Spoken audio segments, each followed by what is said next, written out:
Buen día, profesor. Mi nombre es Guillermo García. En esta ocasión les vamos a hablar sobre el derecho privado y la empresa. Somos del aula B21 con el profesor César Augusto Sobrino.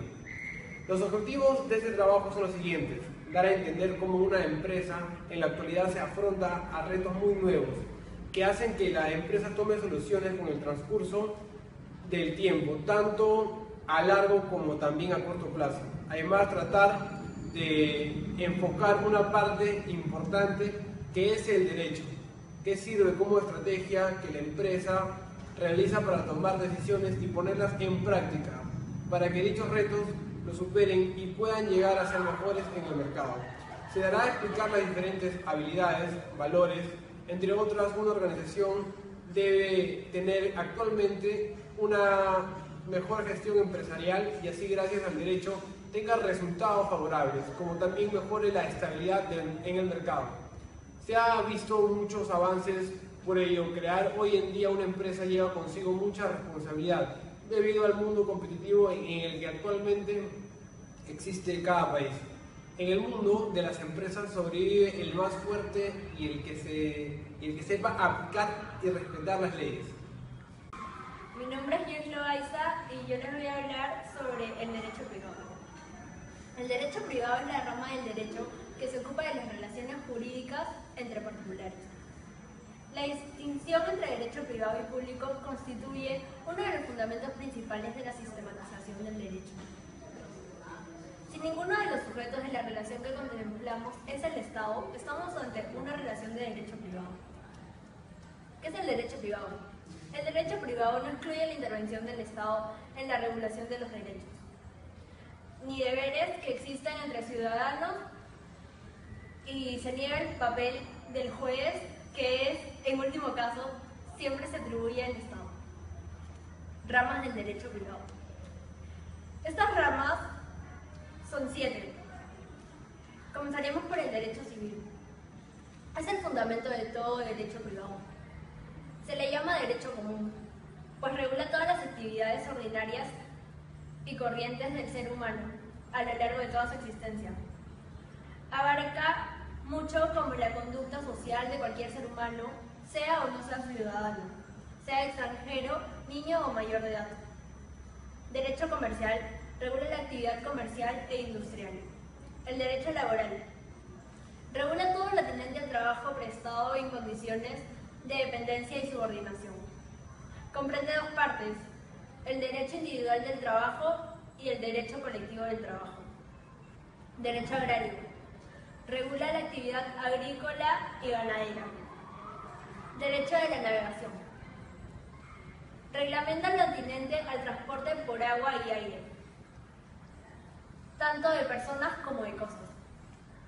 Algunos dividen esta materia en dos ramas autónomas: para el transporte por agua, el derecho marítimo, y para el transporte al aire, el derecho aeronáutico. Derecho de minería y de la energía regula lo que se relaciona con la exploración y extracción de minerales y fuentes energéticas. Y por último, el derecho internacional privado provee normas para solucionar conflictos de leyes en el espacio que se presentan cuando hay, en un caso, elementos extranjeros. Buen día, mi nombre es Alex Fasabi. Yo le voy a hablar sobre el capítulo 2 de la interpretación del derecho privado. Las instituciones centrales del derecho privado son los individuos y los estados civiles, su capacidad de libertad o poder de autonomía y su responsabilidad. Las organizaciones que los individuos crean a conseguir con sus fines económicos y de otra clase, en particular en la forma jurídica, las actividades empresariales en el estado de los bienes económicos y el intercambio de los servicios individuos y las organizaciones. ¿Qué podemos decir acerca de la interpretación?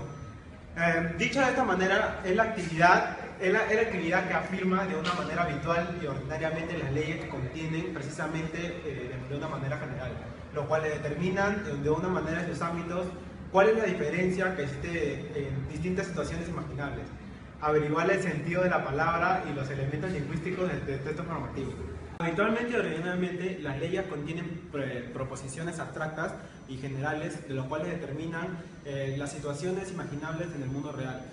El paso a la formulación legal abstracta de una aplicación o un conjunto concreto de eventos es el carácter previo de una tarea compleja que recibe el nombre de interpretación o la interpretación jurídica.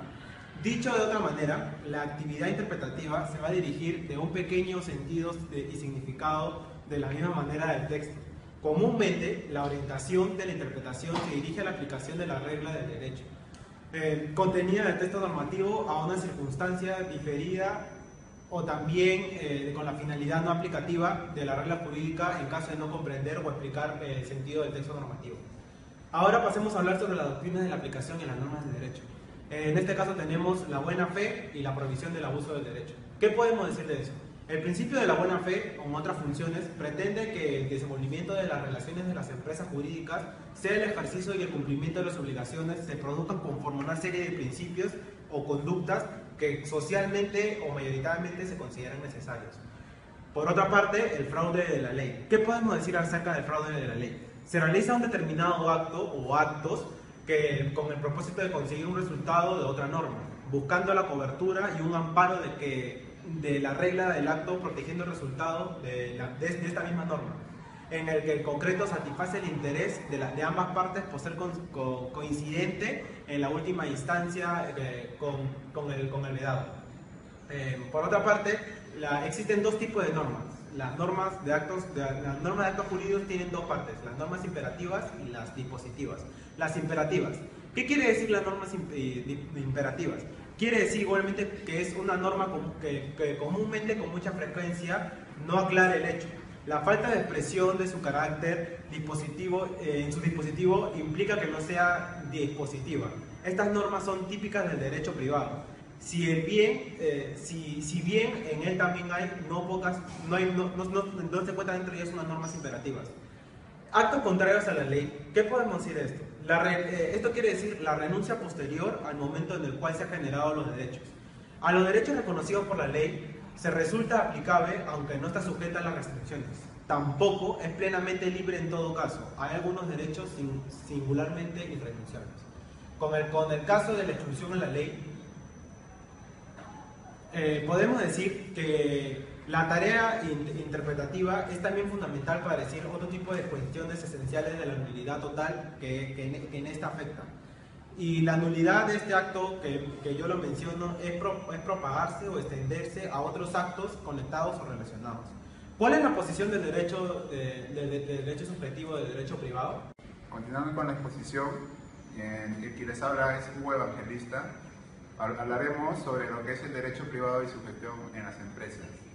En la vida de la empresa, la importancia del derecho privado es fundamental, ya que nos muestra la formación, desarrollo y mantenimiento de una empresa a través de sus normativas para el correcto funcionamiento de la misma. Ahora, la valoración del derecho privado y su aplicación en las empresas. El derecho privado regula, en definitiva, las relaciones que afectan a las personas consideradas de manera individual, en términos de igualdad entre ellas, y partiendo de su libertad o autonomía privada. El derecho privado, basado en el principio de autonomía de la voluntad individual, la voluntad de las partes manifestadas en actos jurídicos, es decisiva para conformar la legislación. Podemos decir también que el derecho privado regula todas aquellas relaciones entre particulares y también entre estos y el Estado, en la que ninguna de las partes ejerce una autoridad sobre la otra, sino que mantienen una relación de colaboración.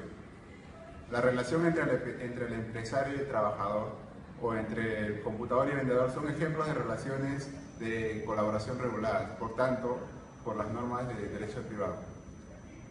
Las instituciones centrales del derecho privado son los individuos, sus estados civiles, su capacidad, libertad o poder de autonomía y su responsabilidad. Las organizaciones que los individuos crean para conseguir sus fines económicos o de otra clase, en particular las que dan forma jurídica a las actividades empresariales, la familia, el estatuto de los bienes económicos y el intercambio de los bienes y de los servicios por individuos y organizaciones. Ahora pasaremos a hablar sobre lo que es el derecho privado y su organización. La dinámica de estos sistemas es incesante y ella está absolutamente vinculada a la evolución de las relaciones jurídicas intersubjetivas, en particular, y a las relaciones intersubjetivas en general. Entre ellas existe una constante interacción afectándose recíprocamente. E incluso bajo ciertas condiciones, un cuerpo normativo puede desplazarse total o parcialmente de una formación normativa a otra. Ya bien, ahora pasaremos a hablar sobre lo que es los principales cuerpos normativos del derecho privado. Tenemos en primer lugar el derecho mercantil. ¿Qué nos dice el derecho mercantil? ¿Qué es un derecho mercantil? Es un derecho privado patrimonial. Bueno, ahora pasaremos a explicar algunas consideraciones del derecho privado de las empresas. No podemos decir que las normas aplicadas en el derecho privado sean correlativas unas a otras, ya que cada nación justifica estas normas de acuerdo a su realidad social. Aquí presentamos algunas consideraciones en el mantenimiento del derecho privado. Es importante que cada país se haga el esfuerzo de poner al día su propio derecho privado. Hay problemas centrales que aún no han encontrado su lugar adecuado en el sistema jurídico. Existe una interesante actividad jurisprudencial que en su necesaria labor de interpretar las normas según las exigencias de la realidad social cambiante, está generando reglas y criterios cada vez más alejados del sentido literal de tantas normas que siguen formalmente vigentes. Hay leyes especiales sobre materias específicas promulgadas fuera del código que responden a lógicas diferentes a la lógica establecida en los códigos. La distinción está basada en una pluralidad de indicios o criterios, entre los que destacan probablemente y los mecanismos preferidos y más comunes típicos de eficacia y de ejecución de las normas respectivas en cada uno de los países que la apliquen en su normativa diaria. Bueno, ahora le pasaré a explicar mi compañero sobre lo que es fundamentos de la empresa. Buenas tardes, le voy a hablar sobre los fundamentos de la empresa. Las empresas utilizan diferentes estrategias para permanecer estables en el mercado, ya que estando en un país donde existe mucha competitividad, a riesgo de que las organizaciones en cualquier momento puedan estar en riesgo. Es por eso que se les da a explicar los fundamentos como las estrategias que más utilizan las empresas para lograr la estabilidad en el mercado. Empezamos con la gestión por proceso. Estos tienen como orientación al logro de resultados. Es la capacidad para cumplir sus objetivos. Hay que actuar de una manera más eficiente, es decir, con una velocidad máxima en una organización. Las decisiones son muy importantes, ya que incumbe el progreso, crecimiento de la empresa y sobre todo vencer la competencia y así ser líderes en el mercado. Es por eso que una de las mejores estrategias importantes es satisfacer las necesidades de los clientes para obtener buenos resultados.